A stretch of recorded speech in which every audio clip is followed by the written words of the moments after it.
Good evening and welcome to this evening's ISBCE dialogue on Black faith and Black politics.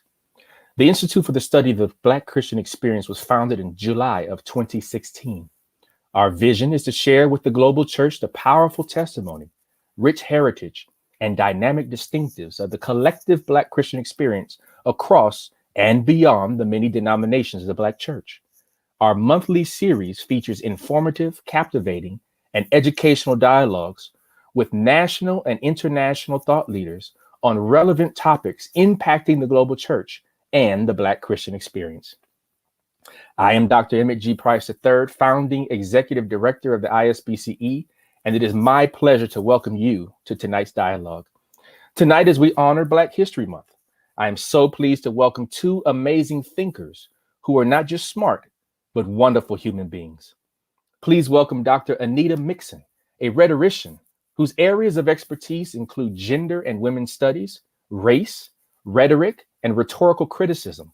Dr. Mixon earned her BA from Columbia College in South Carolina, her master's from University of Alabama at Tuscaloosa, and the PhD from the University of Illinois at Urbana-Champaign.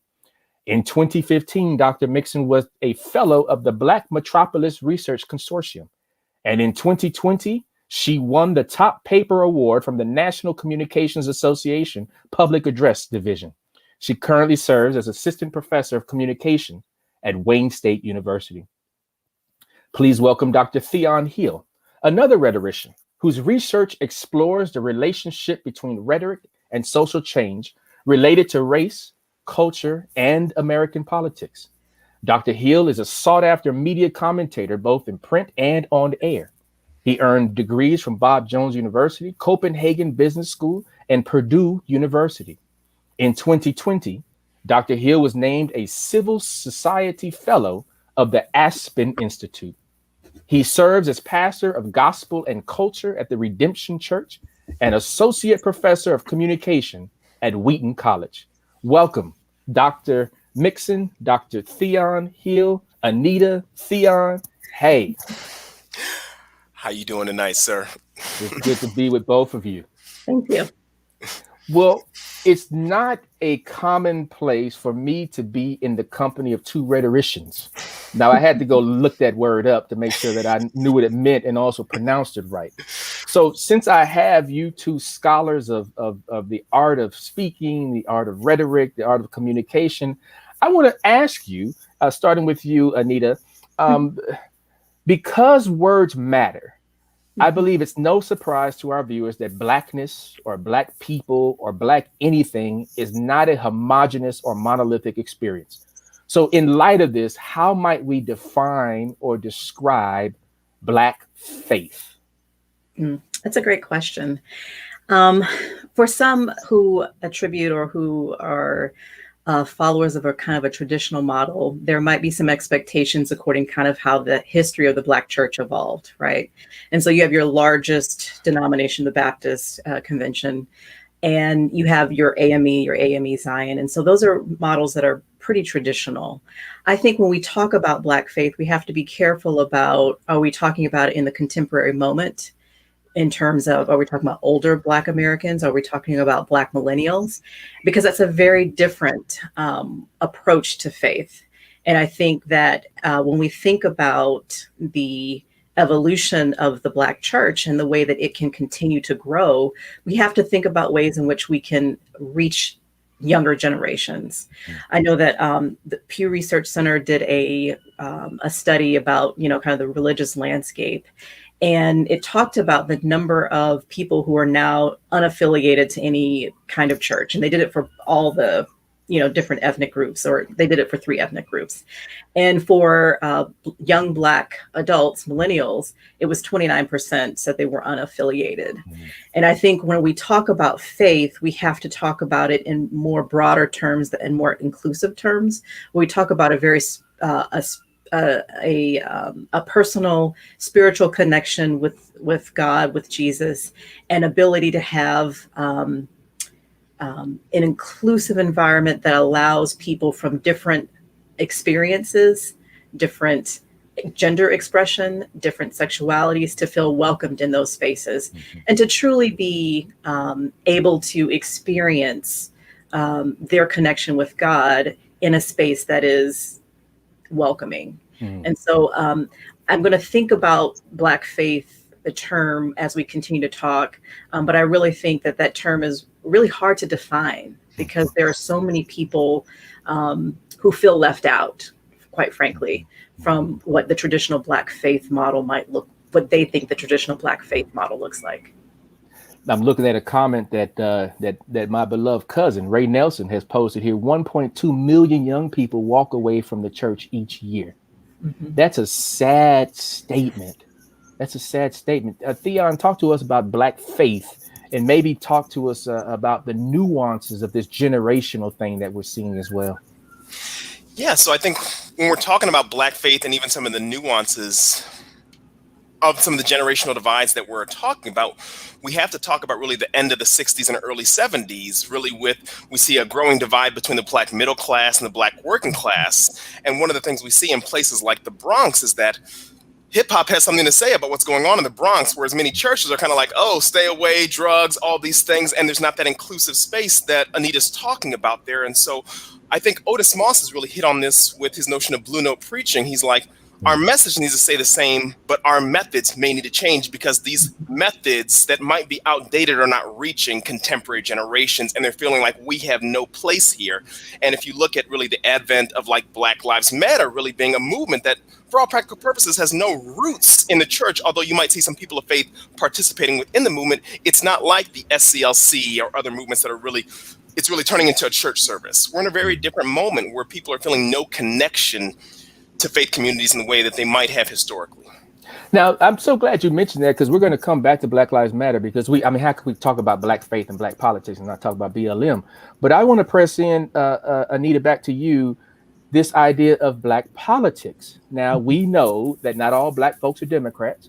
We know, perhaps shockingly, that not all Black people voted for President Joe Biden, right? So how do we define or describe this notion of Black politics? Yeah, I think this reminds me of a quote by Salter McNeil. And when she talks about Black politics, she really says that it is not about being a Democrat or Republican. It is really about politics is not, that's partisanship. Politics is really about what the lived experience is of individuals on the ground. And that's what we should be talking about. And she's saying we inclusively meaning the church. And so when I think of Black politics, I really do think outside of the binary of the party and really think about the policies that will advance our communities. Oh, this is brilliant. I'm loving this, because I think the challenge for us is to take on a different mind frame, right? So for politics not to equate to partisanship, but to actually invoke this sense of embodiment and lived real experience. I would use terms like agency. How do we continue to have agency in this representative democracy, right? And so what does that mean on the ground? Theon, come back in here and help us to see how Black faith and Black politics come together now. Yeah, so they really come together historically. If we're going to go back to even the 1800s, Black faith offers Black politics a counter narrative to the vicious legacy of white supremacy. If you look at even masters saying, hey, you can't preach about the Exodus. Why? Because they're telling you, hey, you're nothing, you're nobody, but they're reading the Exodus and saying, wait, in this story, we're the liberated. God is on the side of liberated people. So I think historically, not universally, but historically, we've seen many instances when Black faith has provided the impetus for many of the agency-defining moves that we've seen come out of Black spaces. I mean, there's a reason why many of the civil rights leaders who were in Montgomery in 1955 carried copies of Howard Thurman's Jesus and the Disinherited. It was because that laid for them a theological foundation that paved a pathway towards civil nonviolent disobedience. So when we look at it in certain non-Black churches and non-Black ecclesial spaces, the teaching is that the clergy and by extension the church should not be political. When we look at Black spaces, we don't distinguish that, because our faith is an extension of the embodied real, apparatus in terms of how we live. right? So that faith piece and that embodiment piece go hand in hand. So Anita, talk to me about how that plays out in the local space, and let me just narrow it down into an urban center, where in the majority of our churches, I think our dear sister Dean Yolanda Pierce at Howard Divinity School makes a statement that 80 to 90% of the quote unquote Black church, particularly in the urban spaces, are women, but 80 to 90% of the leadership are men. So when we talk about Black faith and Black politics in the local urban center, how do we parse that? How should we look at that? What does that look like relative to gender? Yeah, that's a really great question. I think when we think about kind of the legacy of the Black church being so overwhelmingly predominantly male, and you think about all of the services, I'd like to take a step back and talk about a kind of a historical example. Sure. There was a pastor, her name is Reverend Mary Evans, and she was a pastor for 2 churches in Indianapolis. And unlike a lot of women pastors who had to build their own churches up, she was actually hired to pastor Cosmopolitan Community Church, which is still in existence in Chicago today. She was hired in the 30s, so like 1931, and she pastored for 35 years. At one point, she was the highest paid pastor in the U.S. Wow. She put every single dime back into the church. She erased the debt, had a surplus. She built, I think she had like 28 different kind of departments. She built an elderly home for women. She did a health clinic for kids. Most of the people that she hired to lead the additional departments were women. And it really proved that women were absolutely capable of leading and building and growing communities. And I think when we're looking at urban spaces, and this is an old example, but when we look at urban spaces and we look at your more non-traditional churches, where you have a collaborative or a cooperative way in which that church is led, there's a far greater impact. And when I say impact, there is a greater investment in what happens in the community and how that community is shaped within that space and within the space surrounding the churches. And I think that that's particular to urban spaces because often, I'll take Detroit, for example. There are lots of churches that are here that are kind of your brick and mortar, and they have some that are, kind of your more traditional models, and then you have some that are non-traditional. The ones who are flourishing are your non-traditional models, because it is allowing people who identify differently from kind of a heteronormative way, or their family structure might be different. And so they are welcomed in those spaces. And I think it goes back to the role of women. And this is related more so to voting, but they talk about, Black women in particular, who, outpace everyone in terms of voting consistently and at higher rates. And when Black women tend to vote, we tend to vote based on our community needs. It is not, if I'm at the 1%, I'm not going to vote to help the 1%. As a Black woman, I'm going to help the community.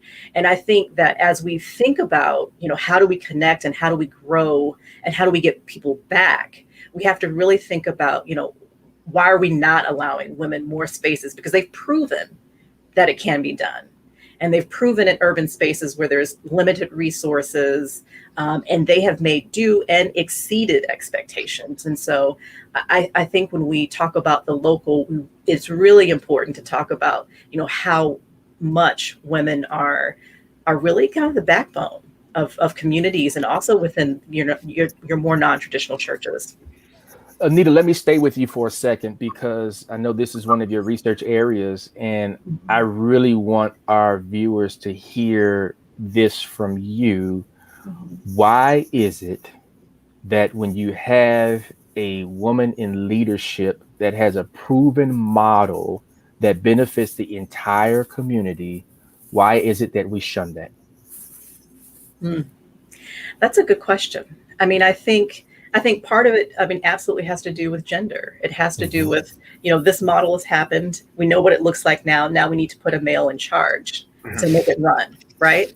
And I think that to some degree, we can see that in politics, right? So if we look at Barack Obama's presidency, it was terrible before he took office. And so people were desperate for anybody that was different than what they had. And as soon as everything, the ship was righted, they went a totally opposite way, right? And so that's how I feel the same thing happens when we're talking about, kind of the strides that we make in church. And let's also talk about who's going to church, right? So when you go into churches, the majority of the audience are women. Mm-hmm. The majority of people who are volunteering their time, who are running workshops, who are running Bible study, who are running the children's programs, they're women. And so I think there are definitely gender dynamics at play, and I'm not sure how that's rooted out. I would love it to be rooted out, but I'm not sure how that process happens. Mm-hmm. Theon, let's get you to comment here, and then I'm going to take you in a different direction.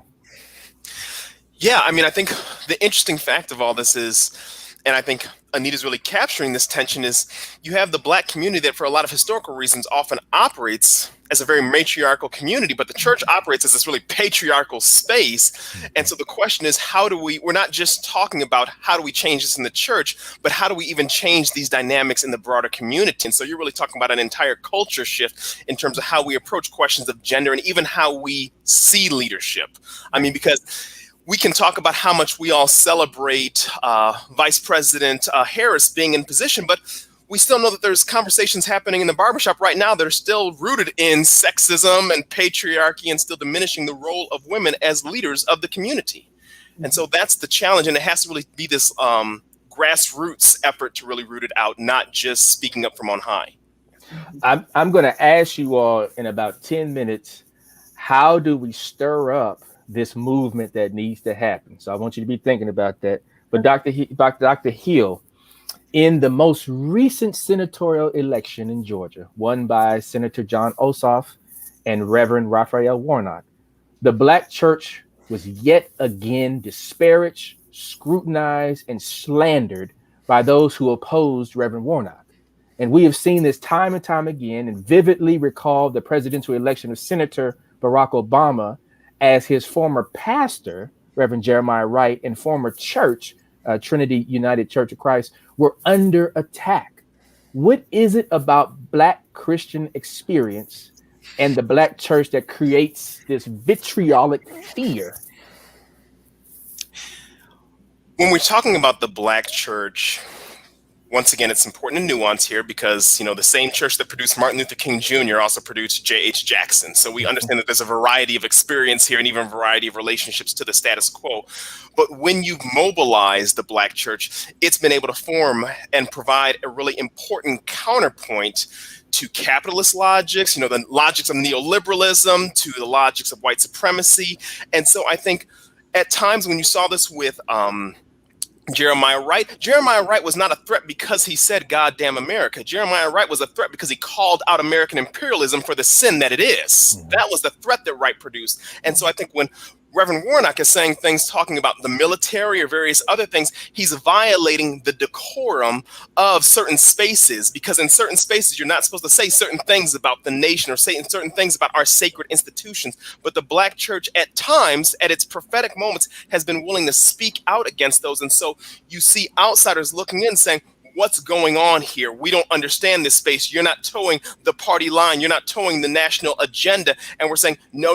We're actually trying to challenge it because our goal is not modification. It's transformation. And so it's going to be a space that's trying to fuel and say the things that are necessary for that transformation to occur. And I think that's what's happening with some of the backlash that you're seeing from certain things that Reverend Warnock has said. And there's a lot of things that are going into that. I mean, the Black church was mobilized as soon as Donald Trump started popping off at the mouth throughout this entire pandemic. And so we were going to be out. And I think he capitalized on that momentum. And you look at what Stacey Abrams did, and we really have to give the credit there. She recognized a pathway to turning Georgia blue. That's no small feat. And I mean, so in this, back to you, Anita, the notion that so many women turned out to vote, they showed up in the midst of a pandemic and cast their vote. How did the Black church perhaps play a role in the mobilization of these women.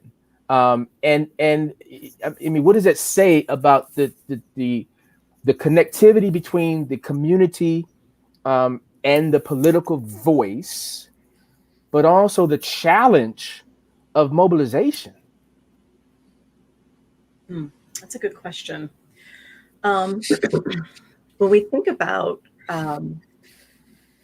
historically, Black women have always mobilized at voting time, particularly for presidential elections, and they're also very involved in local elections.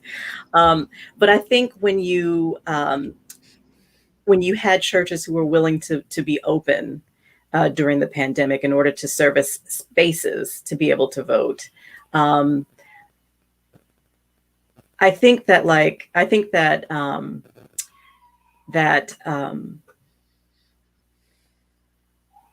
can you repeat your part of your question? I'm sorry. Yeah, just in terms of how what does it say about the community and really about politics that even now, maybe I've changed the question a little bit now.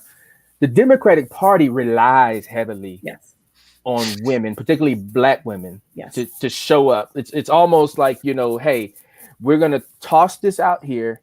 Now y'all got to come and get this done for us. What does that say about the notion of community engagement and the power of women? Yeah, I actually think that this is not a new phenomenon, right? So there has always been an effort to be for interracial coalition, particularly with Black women and white politicians. And this is, you can go back to the 20s and Irene McCoy Gaines, who campaigned on behalf of Ruth Hannah McCormick, and how Ruth Hannah McCormick tapped Mary Church Terrell, who is in DC, but she's trying to court Illinois women. So she had to then tap Irene, McCoy Gaines, who's in Chicago. And then finally the Black women coalesced around her. I think that Black women and in particular have always been very invested in getting out the vote and to registering people to vote. I mean, Fannie Lou Hamer, we can list lots of names of people who have given. Let's go. Even here in Detroit, there have been local organizers who, tried to keep people in lines, who were handing out masks, who were, really putting themselves in line because we didn't have vaccines, for them to be able to walk around and help. But it because Black women tend to understand what's at stake. And not that other groups don't, but I think there is a higher kind of sense of urgency in the sense that, when it comes down to economics, when it comes down to the kitchen table topics, we understand that policy disproportionately affects Black families in very different ways. And if we don't mobilize, then those policies will continue to ravage our communities. And so I think that, interracial, coalitions have often served. Most recently, they've actually served for the benefit of Black women. So if we look at 2016, we look at Hillary Clinton, she really embraced the mothers of the movement. And that was to her, in some circles, detriment, because they did not agree with her embracing the mothers of the movement. And we know that she ultimately did not win. And that's not to say that was the reason. But what came out of that is that you have Black women, including those who identify with mothers of the movement, who then go on and win seats. And they become a part of the official political part of the process instead of these informal ways of campaigning, organizing, and speaking on behalf. And I'm hopeful that this will be the same, at this past election, when we think about, Stacey Abrams' future, and we think about all of the other people who have, organized on the local level, that it's not just staying at the organizing level that then results in reward. Because I think when we think about this particular political cycle, this was about, I'm from South Carolina, James Clyburn had that conversation with now President Biden, and that was the turning point. And so I really do think that, again, it's not anything new. Interracial coalitions are not new, but now there is an opportunity for that relationship to be a little bit more equitable than it's been in the past. Can I jump in on that? Please, please. Dr. Mixon noted, like Fannie Lou Hamer, and I want to point this out, especially one of the things that historically, and I think getting to her point about contemporary opportunities, that has really defined the ways many Black women have engaged in coalitions is, if you think of someone like Bayard Rustin, who's behind the scenes during the Civil Rights Movement, he's kind of like saying we need these coalitions, but we need to deracialize the coalitions. Whereas what you're seeing with many of the Black women like Fannie Lou Hamer with like the Mississippi Freedom Movement is much more of like a targeted universalism, saying we can't avoid but talk about race. And so it allows for a much richer relationship to develop, where it's not a relationship of exploitation or of electoral capture, but one of productive tension to lead towards electoral and policy outcomes. Yeah. And Fannie Lou Hamer, I mean, just absolutely brilliant, with the whole, press conference. I mean, she testifies before the Democratic, commission to certify her, her running for office. And what does LBJ do? He calls it an impromptu press conference to have her muted, right? And of course, it backfires because although the actual casting of the her speaking was moved away because LBJ took over the radio waves and the TV waves, later on that evening they played her entire testimony, and that's how we know about the brutality that she suffered, all in order to cast a vote. And so what does it say about the muting of Black women, the maiming and the torturing, both physically, certainly figuratively, of Black women, and yet the power base is still there? I mean, how do we process that? I mean, it's in many ways, although the narrative is that quote unquote white people are afraid of Black males, it seems to be that they're actually afraid of Black women.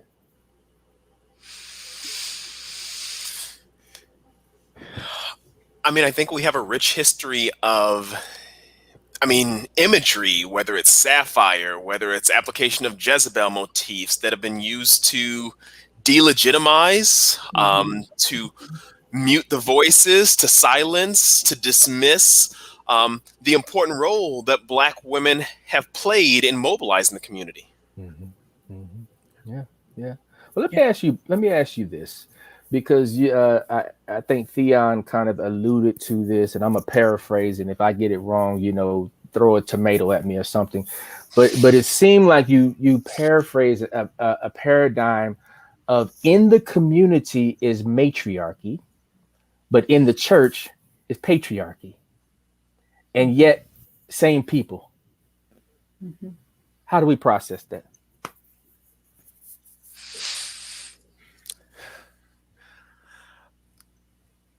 I think this is how I process it. I think there's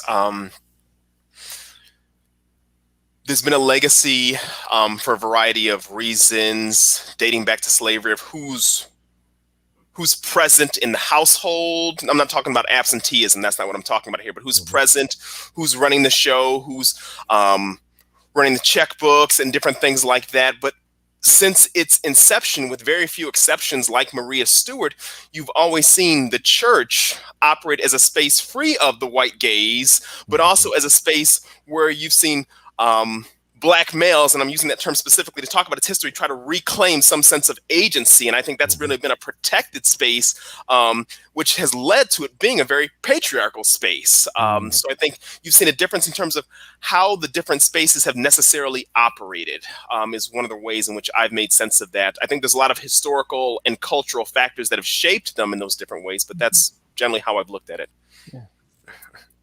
Yeah, I would agree with Theon's assessment. When I think about kind of historically, Black church was created as kind of this one place where, again, the white gaze was not present. And you could really focus on things within the community. And there were leadership opportunities that you didn't have if you were outside of those walls. And I think that space was claimed very quickly by Black males to be a space in which they could lead. And it also afforded them opportunities in the Reconstruction area to run for political office and be successful political office. Yes. And so I think that, those things have helped kind of shape this model of being a patriarchal kind of structure. Well, you both kind of mentioned the white gaze. We know that Toni Morrison, the phenomenal writer, and wrote about the white gaze, and in essence, as an indoctrination that almost demands that we, as Black people, care more about white people's feelings and their potential responses to what we may say than we care about our own feelings. So, how does this work in regards to Black faith and Black politics? Because that's kind of what we're talking about here. This notion of this white gaze, somebody always looking over our shoulder. And do we play the politics of respectability in order to appease so that we don't infuriate, create fear, or simply piss somebody off? Anita, maybe you can chime in first on this. Yeah. So that actually makes me think about racial reconciliation. And churches have been, swapping a white pastor out for a Black pastor, and the Black pastor goes to the white church. And then what it's kind of devolved in is to this point where, you have white people who confess kind of some sin, and then there's a lament, and then there's some repentance. And that model kind of makes sense when you think about the evangelical model, right? Where it's a very personal relationship with Jesus and it's a personal choice. And so that model kind of works. But what happens is that there is really no room for action in that model. Right. And so Salter McNeil, for I think 30 years, really embraced this model, and she talked all over the world, and and held these workshops, and I think Latasha Morrison, she has a book called Be the Bridge, which is a bit different, and I'll talk about that in a second. But Salter McNeil, actually the turning point for her was Ferguson. And when she was meeting with activists in Ferguson, they talked about why should we care about the church? The church is not inclusive, it's homophobic, it's misogynistic. Why should we care that you're here? And she said that provided a kind of moral conscious crisis for her. And she was invited to do a protest the next day. And when the protest happened, she knelt to pray, and then everybody else started kneeling to pray, including the young activists who were pretty much on her about the lack of connection between them and the church and what's happening in the church. Mm-hmm. And she talked about, racial reconciliation. That model doesn't allow people to talk about the systemic injustices that are creating the disparities in our communities. And even in her own teaching, she talked about shying away from mass incarceration, et cetera, because those were political and church was not political. Mm-hmm. But she had to change that with Ferguson. And she said she was naive to think that model even worked, because we know that it doesn't. I can say I'm sorry, I can repent in my heart, but if there's no action beyond it, then it was just repentance in my heart. There's that happens that addresses the broader structural challenges that Black and brown people face every day. And for those out here who are watching, the reference to Salter McNeil is our big sister, Brenda Salter McNeil, Dr. Brenda Salter McNeil, who's at Seattle Pacific University. Theon, come on, chime in on this. Yeah, I think there's nothing left for me to say about the evangelical movement, because, Dr. Mixon just handled her business. So, but I think the point there that she's even making by spotlighting that space is that's not the only relationship of the Black church to some of these issues. So what we've seen in other spaces, whether it's some of the historically Black conventions or even some of the emerging approaches, are efforts to escape the white gaze, meaning that our decision making is not going to be determined by what white people think. And I would say it's they've gotten to the point, it's we're not trying to make it easy. We're not trying to make it palatable to you. We're not trying to make it comfortable. We're trying to tell the truth. Mm-hmm. And we're not really worried about being your Holy Spirit, because history has proven we can't do that anyway. So I think that's one of the, getting back to even some of the questions you were mentioning earlier about someone like a Reverend Wright or Reverend Warnock. That's part of the motivation in terms of how harsh their language is. It's Dr. King was really white America's best friend, and he got shot and killed. So if he can, with such a loving message, get shot and killed, what reason do we have to not tell you the truth? Because it's not like saying it nicely is going to cause you to not hate us. And what is it about the notion of telling the truth that creates fear and anxiety for us. I mean, clearly history shows you have a George Steiny, who was how old when they sat him on the Bible and put him in the electric chair. You had an Emmett Till, right, who was how old, when he was maimed and tortured and murdered in the river, with the anchor. How old was a Trayvon Martin? How old was a Michael Brown Jr.? How old was a Tamir Rice? And these are young people whose truth was just being who they were. So it's not even like Emmett Till was lied on, and we got that admission not long ago, but the woman who catalyzed this horrific event actually confessed that she lied about it, right? So what is it about the notion of truth, where the truth hurts Black bodies and Black people, but also not telling the truth hurts Black bodies and Black people? I mean, how do we process that in terms of dealing with the urge to be respectable, even though that creates inner turmoil, but then also when we're not adhering to the white gaze, now we have external turmoil. How do we process this? I mean, I think that kind of reminds me of the double consciousness, right?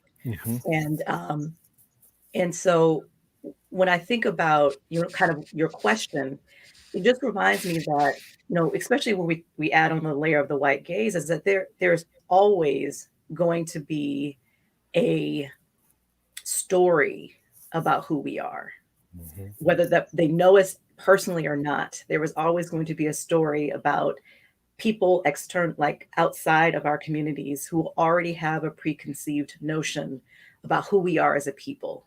And we will applaud the exceptions. Right? They will applaud the exceptions. And Barack Obama is that exception, right? When we talk Tokenism, right. When we talk about the respectability politics, I think there was a conversation about his use of respectability politics, talking down to Black people, like giving his Morehouse lecture, and talking about, the mistakes. He's made mistakes. And you think about but his life is very different than his audience that he's speaking to. And there's this thing I think that a lot of us know about, is that private conversations that our parents have with us or our elders have with us about kind of respectability politics, because it keeps us safe. It's supposed to keep us safe, right? But it's not a public conversation. It's not something that we, publicly will give, a large platform to and have a public conversation, which I think is a distinction between the conversation that President Obama had with Morehouse, and his response was that, he was talking to them like they were his sons. But it's a public space. And there are other people watching, and there are other people listening. And that is reinforcing stereotypes that are already placed on Black male bodies and Black female bodies. And they weren't present because it was a Black male conversation that he was having at Morehouse. But I think that when we talk about, whether we tell the truth or we don't, in order to fit this particular to stay safe. That safe could be physical, it could be an emotional, it could be whatever. It doesn't matter if the person isn't going to believe either or, right? It doesn't really matter. And so I think that one of the things that we have to really contend with as a community is that if that's the case, then why should we care? Theon, come on and chime in here. Yeah, Cornel West often says, it takes tremendous courage to be a Black person in America. And he'll say something like, if you make it to 18, you should get a PhD just for survival.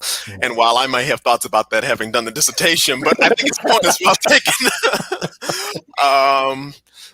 There is courage. This is the bind that you're talking about. I mean, when you asked that question, I immediately thought to Henry Highland Garnett saying, Pharaoh's on both sides of the Red Sea for us. So those kind of dynamics. But I think the whole idea, and this is what Dr. Mixon so brilliantly articulated, is if we just stay silent, that is not a guarantee of our safety. Right.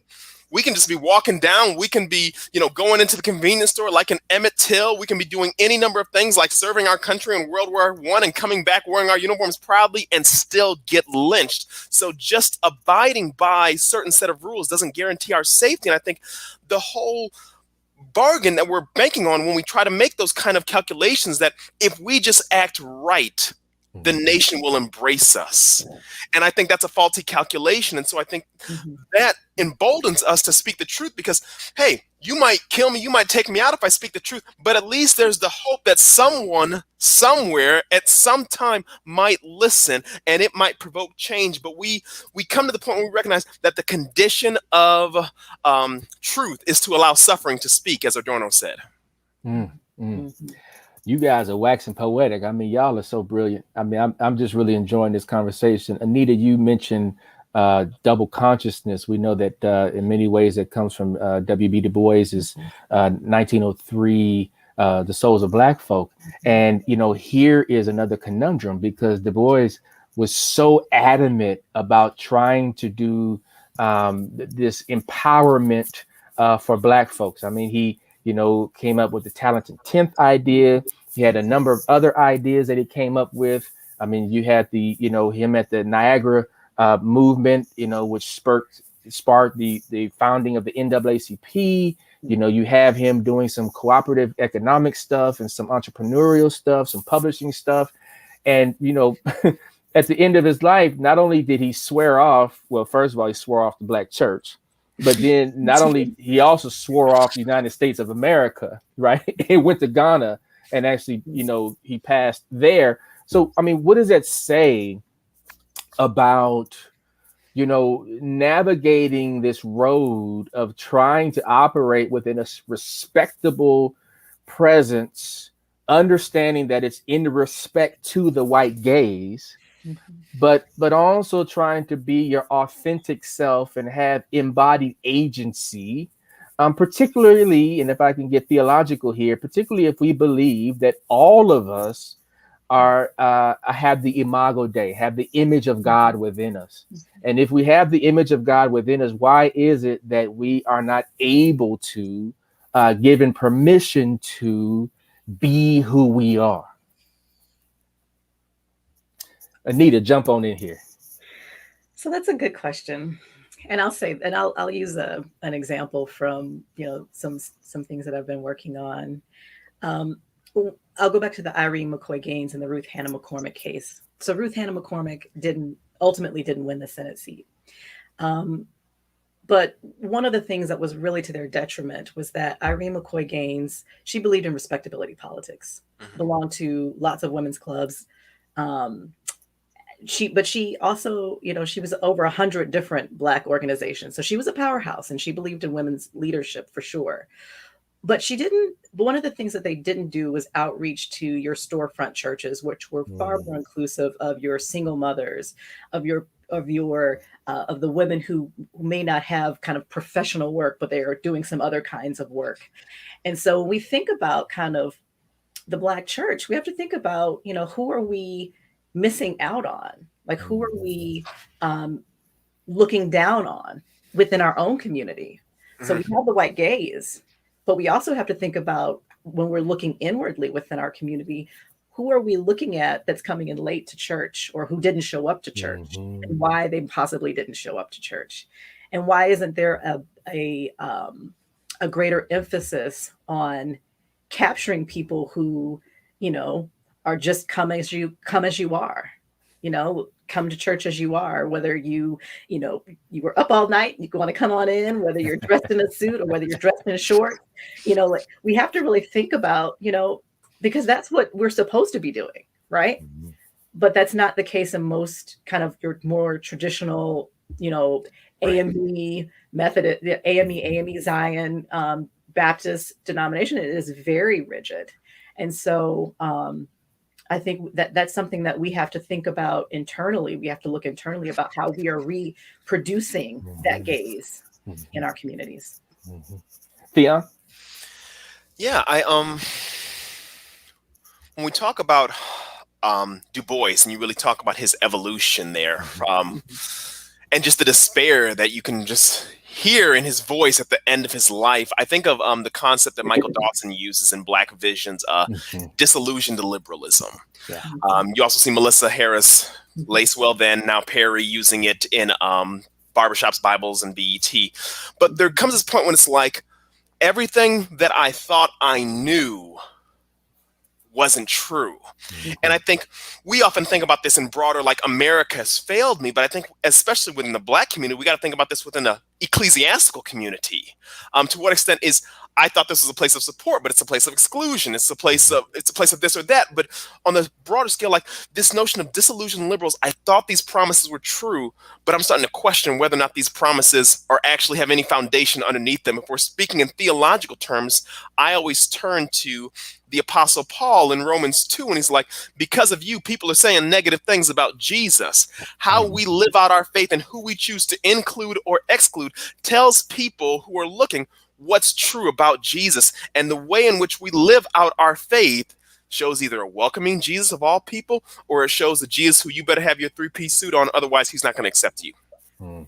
Now, see, when you break it down like that, I got to go back to the way that you opened up the comments, your comments around hip hop culture. Back in around 2010, I released a book called The Black Church and Hip Hop Culture Towards Bridging a Generational Divide. And I got in a little bit of trouble because in the intro of the book, I made a statement, which I still believe, that if the Black church was more vigilant to the needs, the concerns, and the cares of young people, there probably would be no hip hop. See, because if the church was a place, a way station, and a nurturing ground for those young people who, as Anita said, may have been out in the club, up rocking, back in the 70s, late 60s, early 70s, and into, of course, the mid to late 70s, then we wouldn't have had the phenomenon of self-determination, of self expression that developed into what we knew as rap music and then hip hop culture, as young people had to self-advocate and self-encourage and self-inspire because they weren't getting it anywhere else. So that makes me think of BLM. So Theon, you said earlier that the civil rights movement was grounded in Black faith and essentially was incubated out of the Black church. Actually, you both said this. But what about BLM? What about Black Lives Matter? It seems like there is a very limited connection. I mean, Anita, you shared the story of Brenda Salter McNeil being in Ferguson. And, when she tells that story, she also talks about the fact that these activists said to her, where will you show up? Are you coming back tomorrow? Right? And so what does this say about Black faith and Black politics in this season of Black Lives Matter? So I like to start to say that it was founded by Black women. Black Yes. Lives Matter. Yes, and right. I think that's important. Very important. Identifies as queer. And I think that, we've kind of been talking about this, this evening, is the idea of how do we reach and be more inclusive of those who would be non-heteronormative, right? And when you are thinking about some of the more outspoken local leaders in the various cities in which the chapters are present, they represent everybody. And it is not about whether they are absolutely against respectability politics, because they believe you don't have to be respectable to live. You can be whoever you are. You have every right to live. And I think the tensions that happen between Black churches and Black Lives Matter, though there have been some strides between some churches, particularly in DC, to make a better connection. The tension is that you have to become a certain way in order to be respected in the church. You have to have the model of the SCLC. You have to be rooted in the church in order to have credibility. And I think that because of that kind of belief that, we're local in the community, we have community organizers, but there's also kind of this larger, conversation about it not being really local, but it's absolutely local. Like they have local chapters in each of in lots of cities, but there's always an argument that it's not. And so there's this tension between who is going to, I don't want to say control Black community lives, but who is going to be the person that's going to uplift Black communities. And it's almost a position of bumping rather than being cooperative. Because, we think about kind of the Malcolm X and the MLK, both existed, right? And different models work. You get at a solution by using multiple methods. And I think Theon talked about this earlier about the church, meaning the message is the same, but the methods need to change, right? And I think that's what Black Lives Matter activists need to hear from Black churches. And until that happens, until, the issues of, being accepting of others who are gay, lesbian, bisexual, transgender, when those issues are resolved within the church, or at least come to a consensus where people can live and be authentically who they are, that tension will always exist. And it will be very hard for Black churches to continue to operate in the role that they do until they start to acknowledge and be more inclusive of others. Can I jump in on that last point there? Please. Because I think what's so important about that is because you got Rustin hiding in the closet. You got Lorraine hiding. You got, Jimmy hiding. All these people are hiding. It's like, folks are done hiding. Right. But so Bayard Rustin, Lorraine Hansberry, and James Baldwin, right? Yes, Baldwin. I'm so sorry. Thank you. Yes, yes. But yeah, I think it's just like there's this appearance of irrelevance. And I think if we go back to the 2000s, there's a concerted effort by many to really remobilize Black politics. But you got a lot of young people saying, wait, you're having this event and you're taking money from this group. They're kind of marginalizing our communities. We're taking money from this bank. They're engaging in, oppression through subprime mortgages. And so there's like, you're willing to sell your soul for a seat at the table, which doesn't guarantee you any power, just guarantees you the opportunity to be seen. And so when you have some of the old civil rights guard coming to Ferguson, there's like, get out of here. Don't try to take this is not your movement anymore. And so I think that's where some of those tensions really have to be resolved. But I think even Anita's point about King and X, I think one thing I always try to teach my students is like, let's be clear. Anything that you attribute to King accomplishing would have never been accomplished had it not been for X, for Hamer. Because literally you have America sitting there, it's like, if we don't invite him to the White House, Malcolm's waiting in the wings and he looked crazy. So I think it's those threats and it's those dual modalities, those polyvocal approaches that are so important. So we don't just need one approach, we need to embrace a variety of approaches. Septima Clark, the Highlander School, right? And she was not really known. And yet she becomes really almost the mother of the movement in ways that she trained, so many folks, doing that great work. And so I think that this piece is a very important piece. Let me ask you both this, because I am fascinated by this. 1964, Dr. King awarded the Nobel Peace Prize. 2021, Black Lives Matter is nominated for a Nobel Peace Prize. Now, what does this say? Because I got two rhetoricians. Y'all come on, do your thing. What does this say about the fact that King was elevated above the movement as the figurehead and central fulcrum in the awarding in 1964? And here we are, 2021, and we have three queer sisters who we know originated this and who have been on the record and who are doing phenomenal work. Let me just give them their accolade. But the entire movement is elevated as being nominated for the Nobel Peace Prize. What do we see here? What's in between the lines that we should see?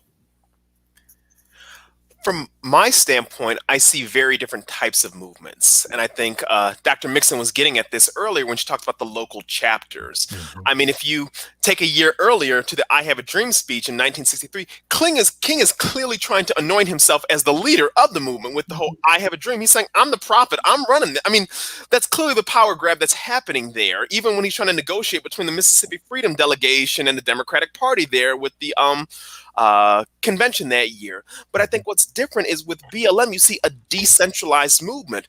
Those three sisters definitely founded it, but they were never really trying to grab the spotlight in the same way. The movement, from their perspective, and even by their own voices, was always more important than any one individual. And so I think we're seeing in some ways the success of their efforts to make this a movement led by the people rather than a movement led by a person. Mhm. Yeah, I absolutely agree. And I think Lisa Sharon Harper, she had this Mhm. quote, and she talked about, the first 500 years, Martin Luther they were trying to decentralize the church, and the Mhm. next 500 will be about decolonizing the church. And I think, when we think about, the elevation of the movement as a decentralized movement, I mean, that tells you a lot about how important, in particular, how this model, again, we have to go back to gender, because Mhm.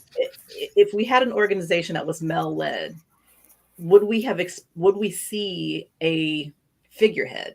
Mm. Yes. Most likely, right? Yeah, Yes. yeah, And yeah. I think that, it goes back to how women have ran churches, even when they weren't the pastor, they were first lady, or they were doing the various departments within church. It was a very collaborative Yes. effort. And it was, some people like the little pat on the back, but it's never about like the public pat on the back. Mhm. The public pat on the back was to the entire group. Right. And I think when we think about kind of, even if we take outside of Black Lives Matter and we think about Greta Thunberg, Mhm. that a Yes. climate activist, it is not about her, right? They've been doing these pieces on her, and every time they do a piece on her, she reminds them that it's not about her, it's about all of the others that have joined her, right? And there was this piece that was printed where a woman from South Africa, I believe, I can't remember, she was from the continent, but I can't remember if it was South Africa or somewhere else, but she was identified as a Black African, Mhm. and she was in a photo with Greta and one other environmental activist, and she was cropped out. And Greta acknowledged that she was cropped out, and she posted the actual picture, right? Mhm. And so that's an example of what we as a church what as we as members of Black churches should advocate for. Mhm. This is not about, who's leading the pulpit per se. It is about how the entire church is functioning and how the entire church is reaching out. And if there isn't this kind of shared governance, then it invariably leaves people out. Yes. Mhm. Mhm. So where do we go from here? Where do we go from here? What's the future of Black faith and Black politics? What should we be looking for? What should we be steering clear away from? What is your advice to all of us? Your wise counsel or your challenge to us?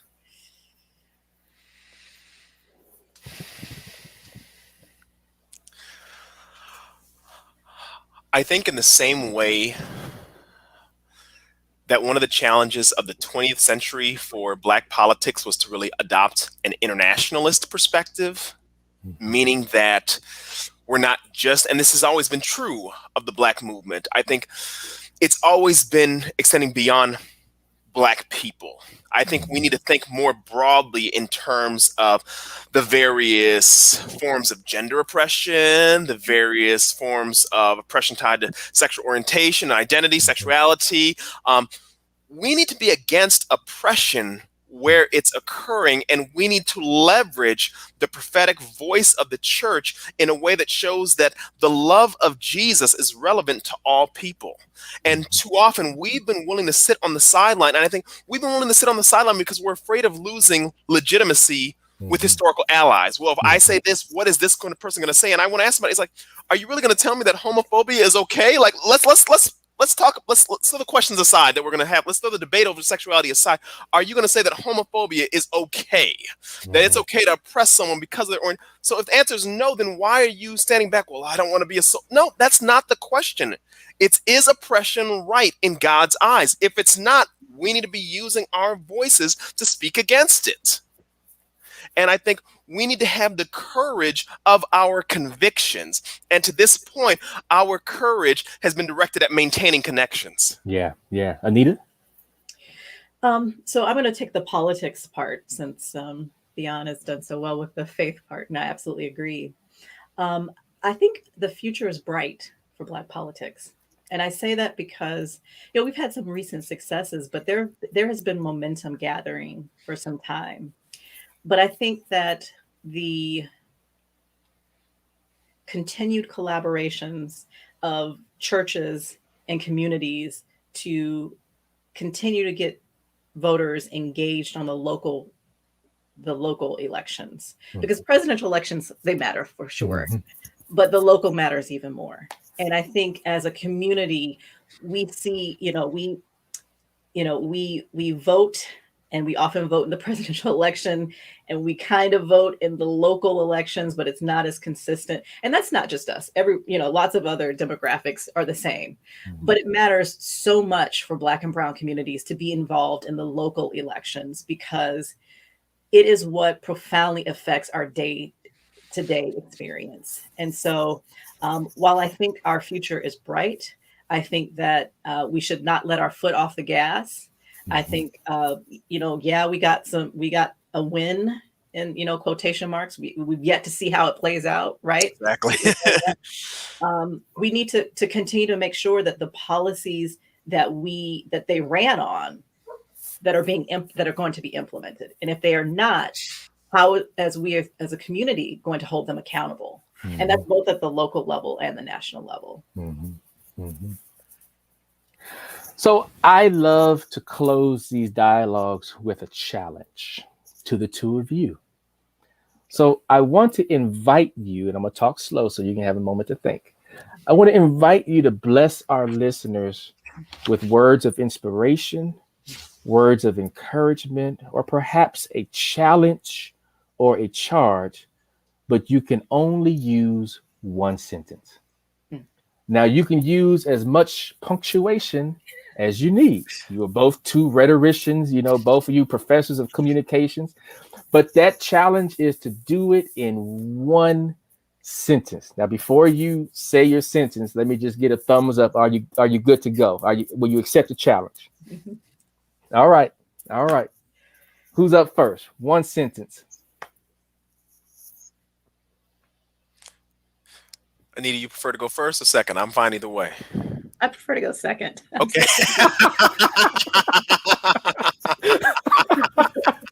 I love it. Can I introduce my sentence first? Or okay, so thank you. Dr. King said, "It's only when it's dark enough that we see the stars." Semicolon. We have an opportunity in this dark moment to shine brightly with the truth amidst a sea of lies.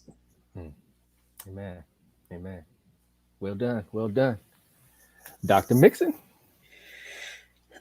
I'll go with inspiration. So what's inspiring is a Jesus as a radical figure, as a man of color, shaking the tables in the temple to point out economic injustice and meeting with prostitutes. And when we return back to who he is, we then become a more inclusive body. You're just gonna let those two statements just sit there, and as I like to say in the class, let it marinate a little bit so we can soak it all in. Amen. Well, on behalf of our team at the Institute for the Study of the Black Christian Experience, we thank you, Dr. Anita Mixon, and you, Dr. Theon Hill, for spending the evening with us. We really thank you.